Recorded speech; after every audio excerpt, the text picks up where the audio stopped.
لە هەرجێکم بینەرانی گەلی کوردستان سڵایمەتان لێبێ خۆشحاڵم ئەم ئێوارەیە گەرما و گەرمتان پێشکەش دەکەم. سەرنجام دوای مشتومڕێکی زۆر ژمارەی بازنایی پارێزگایەک لە عێراقدا دیاری کرا. ئەمەش لەسەر بنەمای ژمارەی کورسی کۆتای ژنان تا ئێستا دیاری کراواتە لە هەر پارێزگایەک چەند کۆتای ژنان هەیە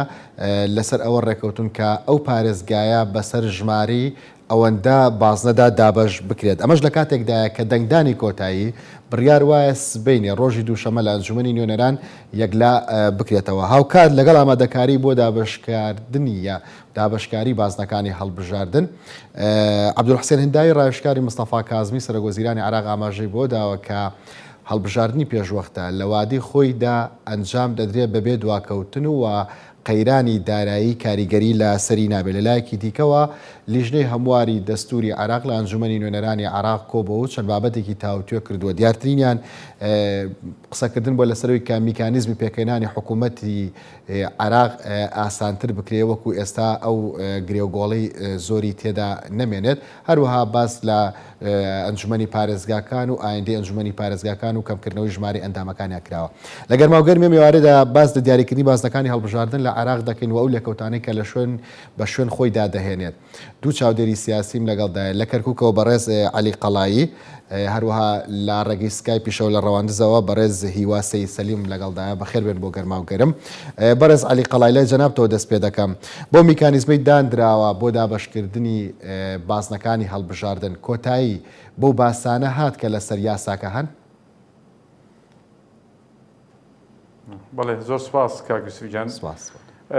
هەڵبەتە دوای مشتومڕێکی زۆر ئەوە بۆ لەم هەفتەیە بڕیاردرا لەسەر ئەوەی بە پێی کۆتای ژنان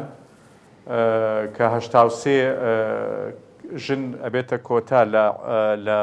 ئەنجومەنی نوێنەرانی عێراقا بازنەکانی لەسەر ئەو بنەمایە دابڕژێتەوە. واتە من لەسەر قسە لەسەر شاری کەرکووکەکەم. لە شاری کەرکووک ئەبێتە 3 بازنە و ئێستا مشتومڕەکە زیاتر گرمتر بووە لەسەر ئەوەی شێوازی داڕشتنەوەی بازنەکان چۆن بێ لە کەرکووک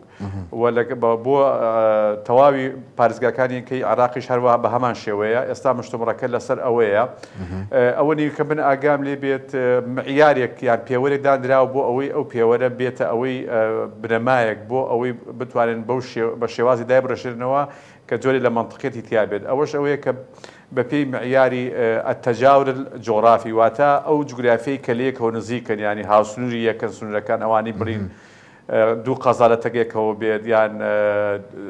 هەندێک ناوەندی دەنگدانی ناو شارەکان نزیکێک بن ئەمانە ئەتوانن بکرێنە مەجای هەوی بکرێنە بازنەیەک و بۆ شێوەیە دایبڕێژنەوە. بەڵام ئێستا بەڕاستی بە حەقەتەن وەزعەکە زیاتری ئەوەیە کە مشتومڕەکە زۆر تونە لەسەر ئەوەی چۆنێتی دابشکردنی ئەو باسنانەیە کە چۆن دایبڕێژنەوە و بێتە سێغەیەکی نهایی بۆ ئەوەی کاری لەسەر بکردن ئەم هەفتەیە مۆڵتە لە بەردەم تەواوی نوێنەری کیانە سیاسیەکانیانەوەتان نوێنەری ئەنجومەن بڵێ مەجلیسی نوابە لە بەردەم ئەو مەسەلەیان و ئومێدوای ئینشاڵڵا لەم هەفتەیە ئەو مەسەلەش کۆتایی پێبێتەوە و کاتە کۆتایی بە یاساکردێت و بچەشی و هەتا هەڵبەتە گرفتی کەشی هەیە گرفتەکەش تا گرفتی مۆزوعی محکمەی اتحادیە ئەو ئەندامی محکمەی اتحادیش دەبێت ئەوە ژێگلاکرێت چونکە ناکرێت لەبەرەوەی ئێمە هەڵبژاردننی پێشوەخت دەکەین و خۆت زانین لە هەڵبژاردننی پێشوەختە ئەمجارە ئیجراعاتەکانی گۆڕاوە و لە عینی کاتیشە هەموو بڕیارەکانی محکمەی اتحادی بە تێک ڕای دەنگەدرێت بە ئەغلبی مطلقیش نییە بەڵکو بالئیجماع دەبێت دەنجی لەسەر دێواتە هەر نوع ئەندامەکەی و خۆت زانین یەکێک لە ئەندامەکانی خانشین کراوە و دەبێت شوێنەکەی بگرێتەوە ئەوە ئێستا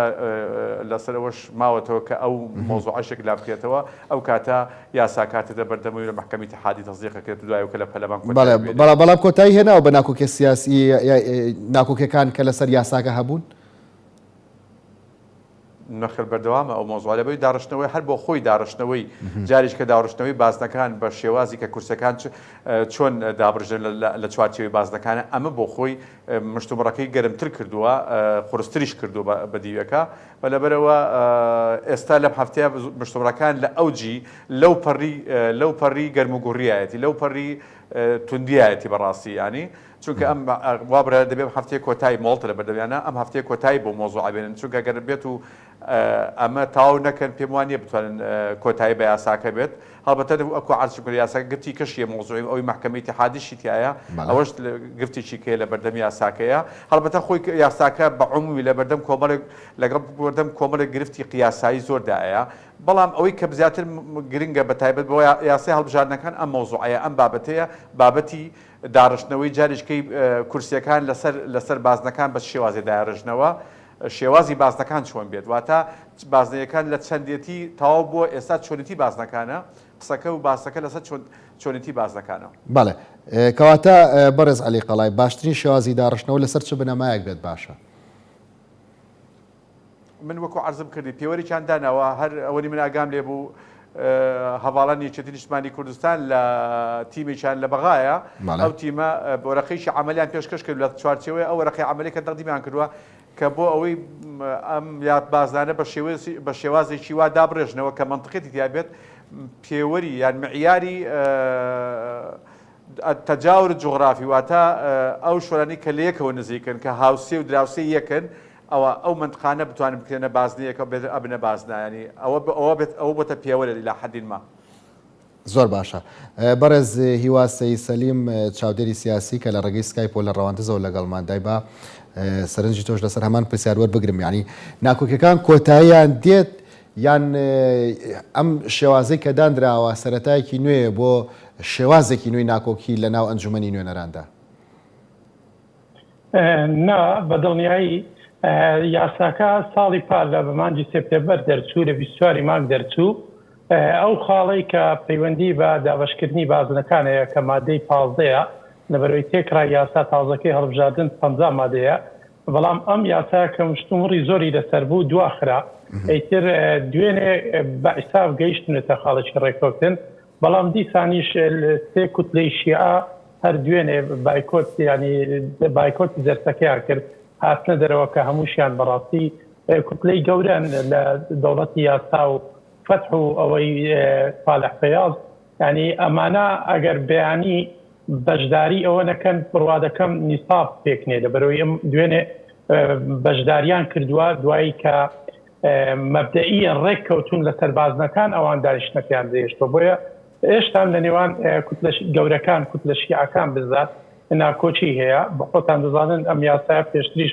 کە دەرچووە کورد تێبینی لەسەر هەبووە بۆ هەر بۆیش لە دەرچوونی یاساکە کورد بایکۆتی دانیشتەکەی کرد و بەشێکی سنەش بایکۆتی هەڵبژاد دەرکردنی یاساکەی کردواتە ناکۆچی لە نێوان هەر سێ پێکاتەکە هەیە ئەگەر دوێنێ مەبدەئیەن ڕێککەوتون لەسەر ئەوەی کاعلی باسی کرد لەسەر شێوازی دەستنیشانکردنی بازنەکانیان مەبدەئیەن لەوەی کە پێوەری کۆتای ژن بکرێتە پێوەر بۆ هەر بازنەیەک بۆ لە سلێمانی کە هەژدا نوێنەری دەبێت لەوێوە کۆتای ژن چەندە ئەوەندە دەبێتە ئەوەندە بازنە بەڵام دیسانیش کە دەچێنێ جزئیات بەڕاستی ئەو تەفاسیلە لەبەرەوەی تا ئێستا دوای ڕوخانی ڕژێمی سەدام و پرۆسەی ئازادی ئامارێکی دقیق لەبەردەست نییە ئامار نەکراوە بۆیە دیار نییە مەسەلەن لە نێوان قەزاکان چۆن دابەش دەکەی ڕێژەی دانیشتوان لە قەزایەکەوە بۆ قەزایەک دەگۆڕێ تر قەزایەک ناتوانێت تەکمیلەی بازنەکەی ئەوی تر بکە واتە جزئیات بەڕاستی کێشەی تێدایە یعنی ئەمە یەک لە کێشەکانە پێوەرێک دەبێت بۆ دەنگدان ئایا بایۆمتریان ئەوە ینی یاساکە هێشتا هەندێک خاڵی بەڕاستی ماوە مەسەلەن ئێستا لەبەروی یاساکە لەسەر ئەساسی فەردیە دیسانیش باسی لە هەندێک شوێن باسی نسبی کردووە کە کل لە یاساکە شێوازی نسبی ڕەت دەکاتەوە واتە دەنگدان بە تاک دەبێتە لیستەکان هێز ویلایەنە سیاسەکان لیستیان نابێت دەبێت خۆ تۆمارکردن لەسەر ئەساسی کەس بێ و هەتا خۆکاندیدکردنیش لەسەر ئەساسی کەس بێ واتە قوارەیەکی سیاسی دەبێت تەبەنی کەسەکان بکا بۆی خۆیان هەڵبژێرن واتە کە دەچێنەوە جزئیاتی یاساکە ینی کۆمەڵێک کێشە هەیە بەتایبەتیش ئەگەر نەتواندرێ ڕێککەوتن لەسەر ئەو شێوازەی بەرەسیوە مەرجە یاساکە هەموو یەکلا بکاتەوە ئەو جوزئیاتێک کە خۆ داماژت پێدا بەڵێ بەتاکید کە تۆ تێکرا یاساکەت گۆڕیوە لە نسبیەوە بۆ فەردی دەبێت هیچ کونوکە لەبەرێک نەمێنێت بەتایبەتیش ئێستا ینی بۆی دەنگدەر و ناخبی عراقی بزانێت مثلەن لە کام بازنی هەڵبژاردن ئەو دەنگدات لەبەرەوەی هێشتان ئەم پرسا لە ڕووی جوگرافیەوە لە ڕووی دەنگدانەوە ینی یەکلا نەکراوەتەوە بگرە پرسەکە پرسێکی ئالۆزە دگە لەوەش بەڕاستی کێشەی تریشەیەکە و باس کرا ینی بە تەنیا هەر پرسی دابەشکردنی بازنەکانی هەڵبژاردن نییە کێشەی داوا و داخوازی کۆمسیۆنی هەڵبژاردن هەیە کە داوا دەکات کە هەم ماوە زەمەنیەکە دیاریکراو بێ بۆیەوە ئەم بتوانن فریای بەڕێوەبردن و ئیدارەدانی ئەو هەڵبژاردنە بکەن گەلەوەی داوایان کردووە کە چاودێری نێودەوڵەتی سەرپەرشتی ئەو هەڵبژاردنە بکە کەمە هەمومان دەزانین کە پرسی یاسای نوێ هەڵبژاردن هاتە پێش لەسەر خواست و پێداگیری خۆپیشاندەرانی کەەوەی ناویان ناوە خۆپیشاندەران تشرینی ساڵی ڕابردوو ئەو بۆ ئەوان یەک لە داخوازیەکانیان ئەو هەڵبژاردننی پێشوەختە بکرێت یعنی گرفتی تەنانەت فەنیش هەیە ئەنجومەنی نوێنەران چۆن خۆی هەڵدەوەشێنێتەوە کات بەڕێ میوانی بەڕێز باسی کرد مەسەلەی دادگای فدراڵی کە بە تێکرا دەنجی دەدرێت سەرۆک زایدن هەشت ئەندامەکەی تێر کە ئێستا ئەندامێکیان بەهۆی خاننشینیەوە غایبە ئەو شوێنە چۆن پڕ دەکرێتەوە دەبێ یاسای دادگای فدرالی لە پەرلەمان تێپەڕێ بۆی سیغەی کاندیدکردنی ئەو ئەندامە دەست دەکات یان خانەنیش کراوە چۆن پڕ دەکرێتەوە ئەمەش پرسیشکەوە تا ئەمەلیەی سیاسی خۆی لە خۆی ئێستا کۆمەڵێک کۆمەڵێک کێشە و قەیران لە عراقدا تێدەپەڕێ ئەمەش هاتۆتە پێش پرسی هەڵبژاردننی پێشوەختە بەشێکی کوتلە سیاسەکانی عراق بە تایبەتیش کوتلە شیعە گەورەکان بەرژەوەندیان لە هەڵبژاردننی پێشوەختە نییە بۆیە ئەوان هەتا پێیان بگرێت لە کۆست لە بەردەم ئەم یاسایە دروست دەکەن و خۆی دوێنە بینیمان بەشێکی زۆر باشە بەڕێزیوە کەواتە ئەنجامدانی هەڵبژاردن لە وادەی دیاریکراوی خۆیدا گوماناویە هەتا ئێستا ئەوانەی کە کارکتەری پرۆسەی سیاسین لە عراقدا بەسەر دوو ئیتیزاه دابەش بوونە ئیتیزاهێکیان کە کوتلە گەورە شیعەکانن بەرژەوەندیان لە هەڵبژاردننی پێشوەختە نیە بەڵام ناوێرن ئەوە بڵن لەبەرەوەی شەقام لێیان زوێت دەبێت هەتا پێیان بکرێ ئەوان کۆست لە بەردەم هەڵبژاردنەکە دروست دەکەن ئەوەی تریش کە بدیە و دەیەوێ هەڵبژاردن بکرێت بەڕاستیش ئەم کۆسپانە دەبینێ هەم عملی سیاسەکە هەم لە ڕووی فەنی هەم لە ڕووی سیاسی تەنانەت لەسەر میکانیزمی خۆ هەڵۆشانەوەی ئەنجومەنی نوێنەران کە پێویستی بە دوودەستەی دەنگدانەی ئەنجومەنی نوێنەران ئەو کاتە دەبێ ئەو کوتلانە ڕازی بن لەوەی کە پەرلەمان خۆی ئەلکا دەبرێت و باس لە هەڵبژاردننی پێشوەختە دەکەی بەبێ هەڵۆشانەوەی ئەو پەرلەمانە ئاسان نییە تۆ بەڕاستی پەنا بێ بۆ ئەنجومەنی نوێن هەڵبژاردننی ئەنجومەنی نوێنەران واتە دەگەین ئەو قەناعەتەی کە پرۆسەکە بەبێ ئەوە نیە بێگرفت نییە بەڵام دیسانیش خواستی زۆرینەیە خواستی شەقامە ئیتر پێداگیری زۆری شێکە هەڵبژاردنەکە لە 6/6/2021 لە وەختی خۆی ئەنجام بدرێ ئەوە دەمێنێتەوە سەرەوەی تێپەڕاندنی یاساکە میکانیزمی تێپەڕاندنی یاساکەیان ئیزماعی لایەنە سیاسیەکان بۆی ڕێککەون بەتابەتیش لەسەر مادەی 15 لە یاسای هەموارکراوی یاسای هەڵبژاردن ئەویش کە دەستنیشانکردنی بازەکانی هەڵبژاردن بەڕێزیوە دوایین سەرنج لەسەر هەمان بابەت ئەو ماوەی کەماوە بۆ هەڵبژاردننی پێشوەختە 6 ساڵی 2021 ساڵی داهاتوو کاتێکی گونجاو هەیە کە بتوان ئەم گرفتانە هەمووی یەکلاکەنەوە بەتابەت گرفتی تەکنیکی بن تا ئێستا کۆمسیۆن ئەوەی کە بەگرفت دەیبینێ یەکەم یاساکەیە چکە دەبێت بە پێ ئەو یاسایە ئامادە باشی بکە بۆ هەڵبژاردننی پێشوەختە هی دووەم پرسە مادیەکەیە کە خۆتان دەزان ئێستا عراق لە قەیرانیشی گەورەی مادیدایە هەڵبژاردننی ڕابردوو باس لە 250 میلیۆن دلار و تا 300 میلیۆن دلار کولپەی هەڵبژاردننی 2010 بوو ئێستا عراقی سەردەمی 2010 نیە قەیرانێکی گەورەی داراییدایە جگە لەوەش بەڕاستی هەمومان دەزانی پرۆسی سیاسی لە عراق و ئەو ناوکۆچانەی کە ئێستا لەباری ئەمنی لە نێوان هێز و لایەنە سیاسەکان هەیە لە نێوان ئەمریکا و هێزەکان هێزە میلیشیاکان هەیە هەموو ئەوانە بەڕاستی ئەوە وامان پێدەڵێکە زەمینەکە لەبار نییە بەڵام مانای ئەوەش نییە کە مستحیل بێ بەڕاستی ئەوە نابێ بکرێتە تەبریر کە هەڵبژاردننی پێشوەختە نەکرێت بەرەوەی هەموو لایەک ئیدعای ئەوە دەکەن کە بە دەیانەوێ هەڵبژاردن ئەنجام درێ بۆی پرۆسی سیاسی تەکانێک بێتە پێشەوە. زۆر باشە. بەڕێز عەلی قەڵایی، ناوچە کوردستانەکانی دەرەوەی هەرێم بەم جۆرە دابەشکراون، ینی کەرکووک 3 بازنەیە، مووسڵ 8 بازنە، دیالەت 4 بازنە، سەلاحەدین 3 بازنە. پرسیارەکە وەیە بۆ پرسی کورد لەو ناوچانە ئەم دابەشکاریانە وا دەکا کە دەنگی کورد بفەوتێ یا نەفەوتێ؟ هەڵبەتە کاک یوسف مەوزوعی دا ئەم دابەشکاریە وڵای یەک شتێکی حەزەکەم من تەڵان جۆر تەواوی قسەکانی کاکیوان نەبوو دەنجەدایەوە و هین بوو وازح نەبوو لام یەک دووشە و دەنجی خۆشم دەنگەداتەوە دەنجی خۆش ویسە دەنگەداتەوە کە قساکەم ئەگەر چارەسەریکەن زۆر باشە. هەڵبەتە سەبارەت بە پرسیارەکەت مەوزوعی بەڵێ هەڵبەتە تایبەت بە مەوزوعی بازنەکانی دەرەوەی برین منطقەی جێناکۆک منطقەی کە بادی 140 پێڵێن بەم دابەشکاری کە بووە پێم وابێ ئەگەر کورد بە شێوەیەشی تەندروست مامەڵ لەگەڵ ئەو بازانەیە بکات و بە یەکریزی بپارێزێ و تەوزیعی دەورەکان بکات ئەتوانێت سوود لەم بازانە ببینێت. بە تایبەتی کە من باسی کەرکووکەم کەرکووک پایتەختی مادی 140 پایتەختی منطقەی جێناکۆکە و منطقە داپڕێنراوەکانە. ئەگەر بێت و کورد ڕیزەکانی بە یەکریزیت مامەڵەیەکی جوان لەگەڵ ئەو دۆخەیە بکات بتوانێت ڕیزەکانی خۆی یەکات و تەوزیعی دەورەکان کا لە نێوان خۆیانە زۆر بە ئاسانی ئەتوانین ئێمە مستەفید بین لەوەی کە زەرمان لێ بدات. هەڵبەتە ئێمە کاتی خۆشی لەگەڵ ئەوەیە بووین کە یەک بازنەی بێت و بە سیستەمی سالیگۆ بێ بەڵام ئەوە بوو ئەمە بدەیە ڕەت کراوەتەوە ئێستا بۆتە فرە بازنەی وەنە ئەمەش لەجێی ئەو داخوازی و داواکارانی خۆپشاندانەی شەقامی عراقی بوو کە لە بەغاڵ شوێنەکانی تری پارێزەکانی تری عراقا داواکاری ئەوان بوو. بەڵام بۆ ئێمە ئەگەر وەکو ئەوی باسم کرد بەو شێوەیە ئێمە مامەڵی لەگەڵا بکەین پێم وابێ بە ئاسانی و بە ڕووسوی لێ دەرەچین و ئەتوانین کورد پێگە و مەکانتی خۆی ئاپارێزێت و بە سەربەزی لێ دەرەچین.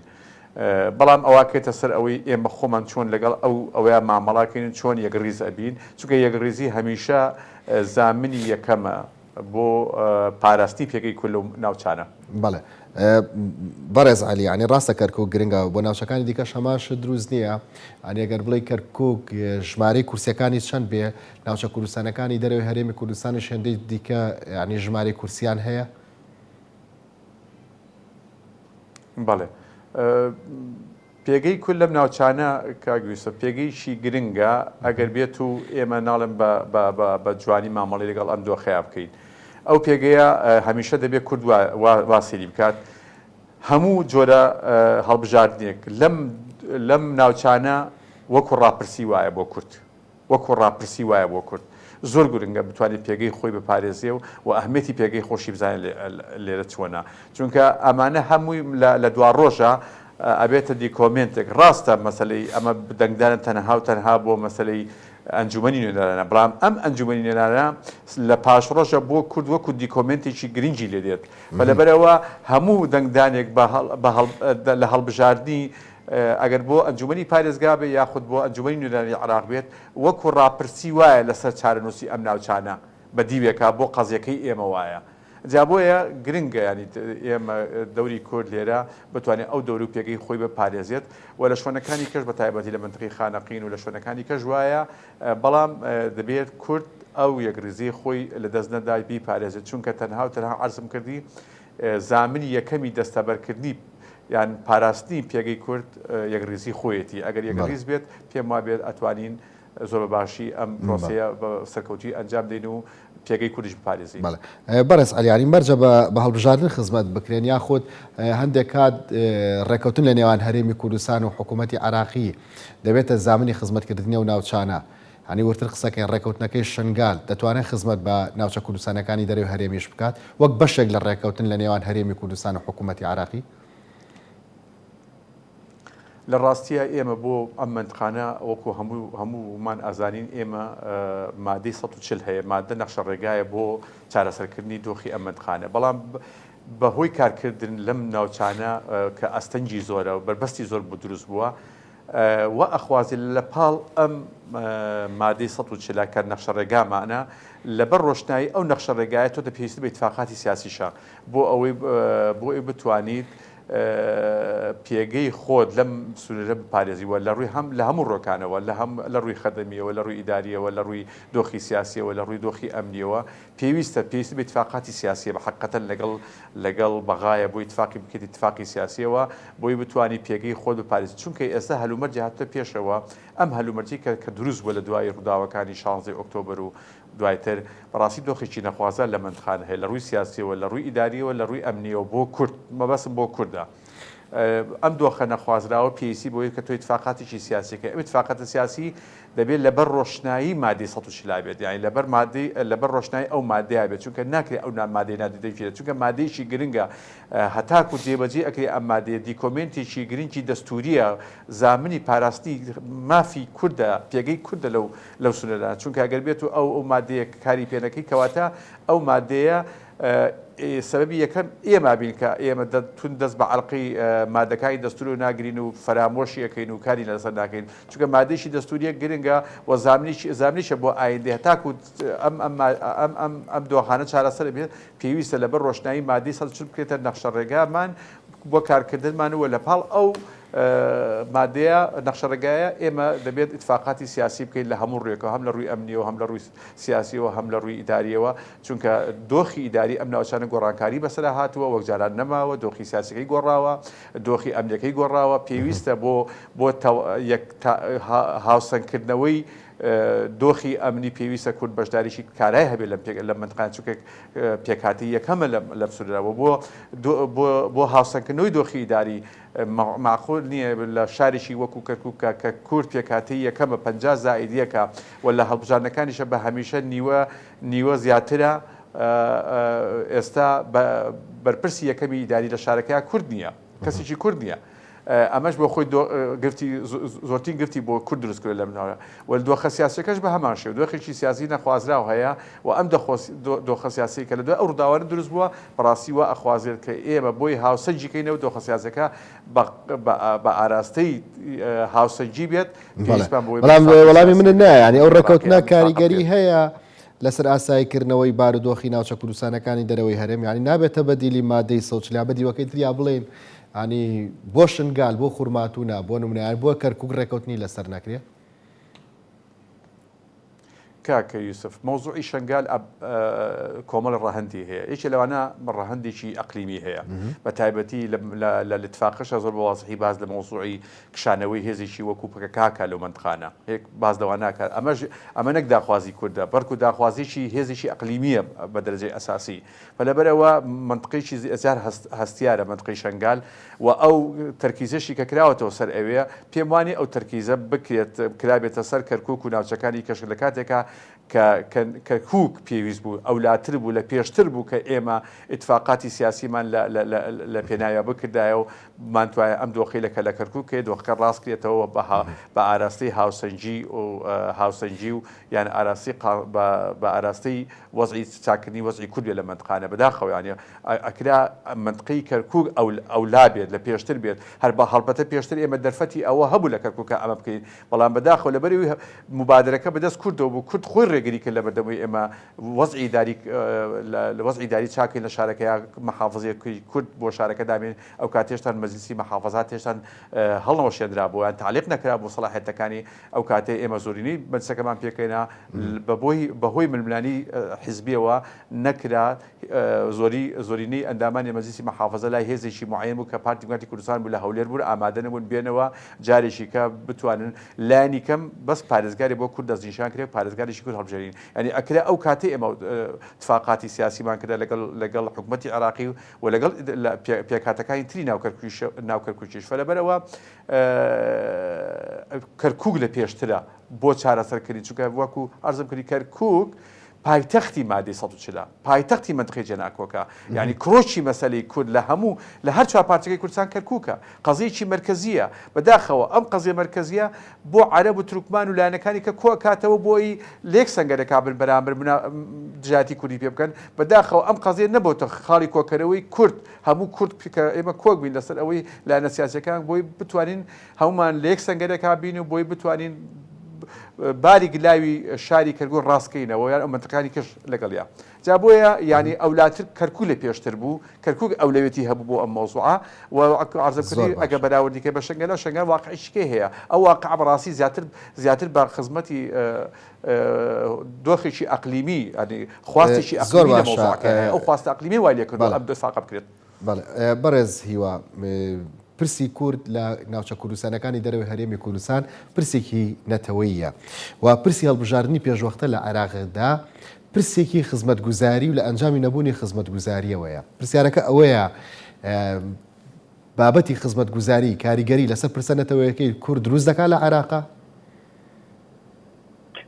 بەدڵنیایی ئەوەی کە وای کرد لە عێراقا ئەنجومەنی نوێنەران بڕیار لەسەر هەڵبژاردننی پێشوەختە بدا لەوە بوو کە خەڵک لە ئەدای خزمەتگوزاری ناڕازی بوو خۆ هەمان کێشە لە هەرێمی کوردستانی شەیە هەمان کێش هەمان تێبینی بە هەندێک اختلافاتی باری ئەمنی هەرێمی کوردستان باشترە لە هەندێک خزمەتگوزاری باشترە بەڵام دیسانیش پرسی ژیان و گوزەرانی خەڵک پرسی موچە بە قەیرانە ئابوووریەکان و تەنانەت لە ئێستادا بەشێک لە خزمەتگوزاریەکان بەهۆی ئەو قەیرانە دارایی کە ڕووی لە هەموو جیهان و ناوچەکە و عێراق و کوردستان کردیا ئێستا ڕاوەستاوە تەزمیت بووە کاری لەسەر ناکرێ هەموو ئەوانە کاریگەری زۆری هەیە بەڵام بەڕاستی من یەک تێبینیم لەسەر قسەکانی کە عەلی هەیە ئەویش ئەوەیە بەڕاستی ئێمە دەبێت زۆر بە وردی و بە دەقیقی کێشەی ئێمە ئێستا لەو یاسایە لە ناوچە جێلا کۆبکانە کێشەی کورد لەوەیە ئەگەر کورد زەرەر بکە کورسی لەدەست بدا دەنجی جاران نێتەوە لە ناوچە جێناوکانە لەبەرەوەی هەم لە دابەشکردنی بازنەکانی هەڵبژاردن لەوانەیە لەبەرەوەی کورد ئەقەلیە لە ئەنجومەنی نوێنەران بە شێوەیەک دابەش بکرێت کە بیر لەوە بکرێتەوە بۆ نمونە لە کەرکووک ئێمە دەزانین قەزا گەورەکان حەویزەیە ڕیاضە تازە خورمات و تازەیە ئەمانە دەتوانن وارد تەوزیعیکەن ئەو بەشێک لە حسابی دەنجی کورد بێ بردننی ئەوە کورد نەتوانێت ئەو دەنگەی جاران لەوێ بێنێتەوە بۆیە بەڕاستی من تەئیدی قسەکەی کە عەلی دەکەم ئەوەی کە زۆر گرنگە لەوێ کورد دەوێت لەوێ بێک هەڵوێستی لە دەستنیشانکردنی کاندیدەکان لە کەسە باشەکان ئەو کەسانی کە بە تەنیا بە فەردی دەتوانن شەڕی هەڵبژاردن بکەن دەنجی کورد بسۆگەر لەوێ بەدەست بێنن دەبێت ئیزماعی لایەنە کوردستانەکانی لەسەر بێ پشتیوانی لێ بکەین نەکرد لەوێ لە دیالا بگرە لە خانەقین بگرە لە شنگار بگرە لە مەخمور بگرە لە هەموو ئەو شوێنانە کە پێشتر کورد ناوچەی کوردستانی زێناکۆک بووە کورد دەنجی باشی هێناوە دەبێت کورد ئیشی لەسەر بکە لەو هەڵبژاردنە بەڕاستی لایەنی کەم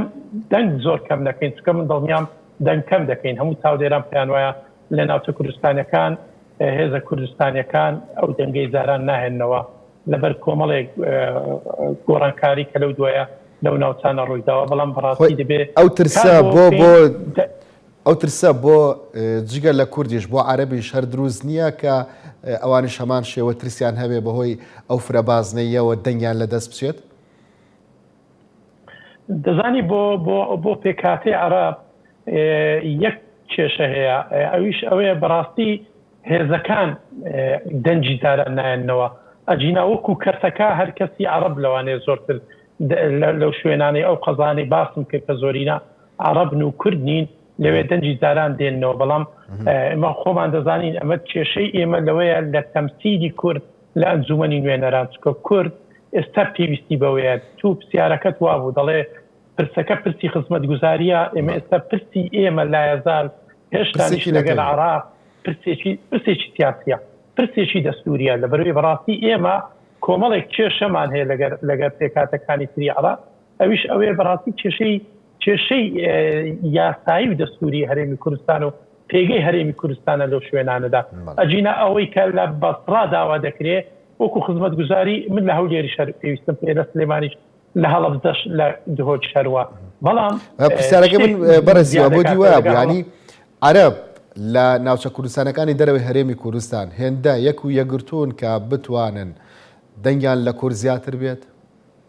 یاخۆ ئەوەی کە بۆ کورد دروستە بۆ ئەوانی شەر دروستە لەبەرەوەی یاساکە بەڕاستی کە تۆ دەچێ ناو وردەکاری شەڕەکە بەتەنێ مەسەلەن لە کەرکووک ئەو جارە شەڕی یەکێتی نییە، شەڕی کاندیدێکا کە یەکێتی تەبەنی دەکا، بۆیە دەبێت ئەتو کەسێ هەڵبژێری بتوانێت شەڕی کاندیدی پێکاتەیەکی تری عەرەبی تورکمانی بکە. بۆی لەبەرەوەی یاسای هەڵبژاردنەکە یاسای فەردیە، یعنی جاران مەسەلەن لە بازنەیەکی هەڵبژاردن حزب کەسێکی کاندید دەکرد هەموو تەنزیمات و ڕێخستی خۆی کۆ دەکردەوە دەنگ بدەن بەوە. ئێستا شەڕەکە دەکەوێتە سەرشان و ملی و تاقەی ئیمکانیاتی کەسەکە خۆی. بۆیە بەڕاستی هەموو شمان دەزانین لەو منطقانە منطقەی کێشە لەسەر عەرەبەکان شتێک لەگەر ئێمەیان زیادەکاتەوە ئەوش ئەوەیە ئەوان پێکاتەی عەشایرین ئەوان دەتوانن باشتر دەنگ بۆ کاندیدی خۆیان کۆکەنەوە. هەر تۆ سەیری کەرکووک کە ئێستا کە باس لەوە دەکرێت کورد ناتوانێت ڕێککەوێت، کورد ناتوانێت مەسەلەن لە 2 ساڵی ڕابردوو کە باسکرا زۆرینەی ئەنجومەنی پارێزگاشمان هەبوو، بەڵام لەبەرەوەی خلاف لە نێوان هێزوو لایەنە کوردستانیەکانە بوو، بەڵام لەوێ کۆمەڵی تەحالوفاتی عەرەبی هەیە، تورکمانەکان تەحالوفاتی خۆیان هەیە لەسەر شتێک کۆ دەبنەوە، ئەویش ئەوەیە لەسەر ئینکارکردنی مافەکانی کورد لەوێ دەربێت، بەڵام کورد ناتوانێت لەسەر داکۆچی و پێداگیریکردن لەسەر مافەکانی خۆی لەوێ دەربێت یەک ریز بێ یەک خیتاب بێ. بۆ ئێمە دەترسین لەو هەڵبژاردنە ترسی چاودێرانی سیاسی لەوەیدایە، لەو هەڵبژاردنەدا ئێمە لە ناو زێناکۆکان لەو شەڕە نەتوانین ململانی پێکاتەکانی تر بکەین. ومێد دەکەم قسەکەی من بە هەڵە بستێت بەیانی بتوانین ئێمە کاندیدی هەندێک باشمان هەبێ مەسەلەن لە کەرکووک لە خانەقین لە دیالە لە مەخمور هەموو ئەوانە بتوانێت ململانەی کاندیداری پێکاتەکانی تر بکات، بەڵام بەڕاستی بەو پەرتەوازەی ناوماڵی کورد بەو کێشە و ململانەی سیاسی کە لە نێوان هێز و لایەنە سیاسی کوردستانەکانەیە ئەوەیە کە بترسین بەڕاستی. کاتە ترسەیە پرسی خزمەتگوزاری زاڵ بێت بەسەر پرسی نەتەوەییدا؟ ئێمە بەڕاستی پرسی خزمەتگوزاری تۆ چۆنە؟ مەسەلەن بازنەی سلێمانی 18 نوێنەری دەبێت لەوێ تێکلای پارێزگای سلێمانی دەکرێت مەسەلەن دەکرێتە 4 بازنەی هەڵبژاردن لە سلێمانی ئەتۆ هەر ئەو دەنگەی خۆت دێنیەوە، خۆ عەرەبێک ناتوانێت بێ دەوێت ململانەی تو بکە و دەنگ بێنێ و لە تۆ زیاتر بێنێ. دا ئەوەی کە ئەو 18 نوێنەرە کەسکە زەردەست مۆرە سوورە هەرسیە کێشە نییە، گوت و کوردەکە لەوێ دەردەسوێنیت. شێوازی ئەو یاسایە بەڕاستی بۆ پرسی خزمەتگوزاری زۆر گرنگە کە تۆ کەسێک هەڵدەبژێری کە بتوانێت لەوێ داکۆچی لێ بکە، بەڵام بۆ پرسە نەتەوەی و دەستوریەکە بەڕاستی ئەوەی کە ترسمان لێ هەیە لە بازنەکانی هەولێر و دهۆک و هەڵەبجە و سلێمانی نییە، ئەوە ڕێژەکە سافتە ئەتۆ ڕێژەی خۆ دیاری کراوە. دەزانی سلێمانی زاران 18 نوێنەری دەچوە ئەنجومەنی نوێنەران ئێستا لە چوارچێوەی 4 پازنە ئەو 18ەکەی هەردەچێت، خۆەوە هەر کوردەکەیە دەچێتەوێ، بەڵام کوردێک دەچێتەوێ وەکو خۆت گوتی کە پرسی خزمەتگوزاری کە بتوانێت پرسی خزمەتگوزاری بکە، بەڵام هێشتانیش بەڕاستی بۆ ئێمە زووە بۆ عێراق کە دەڵێن ئێمە بۆ تێکرای عێراق زووە لەبەرەوەی پرۆسی سیاسی عێراق زۆر باشە نەگەیشتۆتەوە حالەتی کە تۆ پێوەری خزمەتگوزاری ئەو کەسە بکەی پێوەر بۆی سبەینە کاندیدی کە هێشتان ململانێ سیاسەکان هێشتان کۆمەڵی پرسی تر بەڕاستی هێشتا خاڵی ناکۆچی نێوان هێز و لایەنە سیاسەکانە ئەوەی دەچێت هەر تەمسیلی حزبەکەی دەکات لەوەی کە تەمسیلی خزمەتگوزاری خەڵکی کوردستان. بەڕێزیوە لە قسەکانی پێشوە ئاماژەت بەوەدا کە تێبینی لایەنەکان چ کورد چ سونە تەنانەت شیعەکان لە ناوخۆشانە بە هەند وەرنەگیراوە لەسەر ئەم یاسایە. پرسیارەکە ئەوەیە هەر لە ڕووی واقعیە و یاسای هەڵبژاردننی داهاتوی عێراق قورسایی دروستەکە لە ناو عێراقدا؟ دەزانی ئەم یاسایە بۆ وڵاتێک کە سیستەمەکەی سیستەمێکی تەواو دیموکرات بێ کەسەکان بە تاقە و ئیمکانێتی خۆیان بتوانن ئەو شەڕە بکەن ڕاستی زۆر گرنگ بوو، لەبەرەوەی چیتر ئەحزابی گەورە ناتوانێت خۆی فەرضکە بەسەر پرۆسی سیاسی لە عێراقدا، ئەتۆ خەڵکی باش کاندیدەکەی خەڵک متمانێک پێدەدات، بەڵام پرۆسی سیاسی عێراق هێشتا نەگۆیشتەوە ئەو قۆناغەکانی دیموکراسیات، قۆناغەکانی ئەوەی کە پێوەر لە نێو دەنگدەری عێراقی دەنگدەری کوردی بەڕاستی پێوەری نەزیهی لێهاتووی ئیشکەری ئەوە بکرێتە پێوەر بەڕاستی ئەمە بۆ وڵاتێکی پێشکەوتوو کە سیستەمە دیموکراسیەکەی زۆر لە پێش بوو زۆر گرنگ بوو، خەڵک دەهات کاندیدی ئەلف دەیبینی کە پێشتر لە مەیدانەکە ڕۆڵی بینیوە دەنجی پێدەدا، بەڵام ئێستا تۆ هەر دەنگ بە کاندیدی حزبەکە دەدەی بەڵام بەوەی کە ڕاستەوخۆ دەنگ بە لیستی حزب نات دەنگ بەوە دەدەی کە حزب پێشتر ڕاستەوخۆ لە نێو لیستی خۆی دایدەنا ئێستا حزب تەبەنی دەکاتەوە تو پشتیوانی لێ دەکەیت. زۆر باشە بەڕێز عەلی قەڵایی حیزبی گەورەیەتی لە ئەنجومەنی نوێنەرانی عێراق خۆی فەرز ناکە حیزبی بچوو گەێنەوە مەیدان بۆ کەسایەتی دێنەوە پێشەوە پرسیارەکە ئەوەیە بە حیزبی بچووک و بەو کەسایەتیانە عێراق دەڕوا بەڕێوە یاخود بە حیزبە گەورەکان کە عێراق نەڕۆشت بێ بەڕێوە ئەوان دەتوانن بیبن بەڕێوە؟ بەڵێ لە ڕاستیە خۆی دەرچوونی ئەم یاسایە لە بنچینەدا هەر بۆ ئەوە بوو هەیمەنی حیزبە گەورەکان کەم بکرێتەوە. ئەنەو حیزبانی کە لە عێراق حزبی گەورن تەکەتولی گەورن بۆی کەم هەیمەنەکەیان دەسەڵات و هەژبوونیان کەم بێتەوە لە عێراقا لە دەسەڵاتە. خۆی ئامانجەکە ئەمە بوو بەڵام پێم وانە ئەمە بێتە هۆی ئەوەی کە جارێککە ئەم یاسایە وای لێ بکە کە فعلەن هەژمونی هێزە گەورەکان کەم بێتەوە بمانە نەمانێت هێزە گەورەکان کاریگەریان زۆر هەیە و بە دڵنیاییشەوە ئیمکانەتی مادی و معنەوی زۆریشان لایە ئەم ئیمکانات مادی و معنەیە کاریگەری زۆریە بێ لەسەر پرۆسی هەڵبژاردن و بەڕێوەچوونی هەڵبژاردنەکانە بەڵام تەنها ئەم یاسا یەک شتێکی کردووە هاتووە منافەسە ینی منافەسەیەکانی تند کردوێتەوە تونتر کردەوە و منافەسەکانی واڵاتر کردووە لە بەردەم تەواوی ئەو خەڵکانی کە کەسایەتی سەربەخۆ دێت بەشداری پرۆسەکەکەن و خۆیان کاندی دەکەن یعنی هیچ قەید و شەرتێکیان لەسەر ئەو پاری تەمیناتی کە بۆجاران لە حیزبەکان نەسەندرا بۆ لیستەکانیان ئێستا لیستەکان نەماوە تەنها ئەوانی کە خۆشیان کاندی دەکەن ئەگەر خەڵکی حیزبی بچون وەک خۆیان خۆیان کاندی دەکەن بەڵام ئەکید بەرنامەی حیزبێکی سیاسی تەبەنیەکەن و ئیشی لەسەرەکەن و ئیش بۆ بەرنامە سیاسی ئەو حیزب سیاسیەکان و کە سەربەخۆکانیش هەروە بە هەمان شێوە منافسەکە لە بەردەمیان واڵاترەکە بۆیە شێوازی منافەسەکردنەکەن و ململانەکان تونترە بێت و واڵاتر ئەبێت لە بەردەم هەموو کەسێک مافی ئەوەی هەیە خۆی کاندیکا بۆ مەرجی بتوانێت 500 تەوقیعی دەنگدەر کۆکاتەوە و تەقدیمی کات و خۆشی تەقدیمکە و هیچ تەمیناتیشی لێوە ناگیرێت لە بەرامبەر دەرچوون و دەرنەچوونی هیچ تەمیناتیشی لێوە ناگیرێت لە حیزب سیاسیەکان وەرەگیرە بەڵام ئێستا لە کەسایەتی سەربەخۆکان وەرج ناگیرێ و پارێکەواتە تەنها ئەم یاسایە دەرگای واڵا کردووە لە بەردەم ئەوەی کە منافەسەکە تونتر بێت هەموو کەسێک مافی ئەوەی هەبێت کە خۆی کاندید کات و بۆ مەرجی کە بتوانێت 500 دەنگدەر بە تەوقیعەکانی ناوەکانی تۆقیعەکانیانە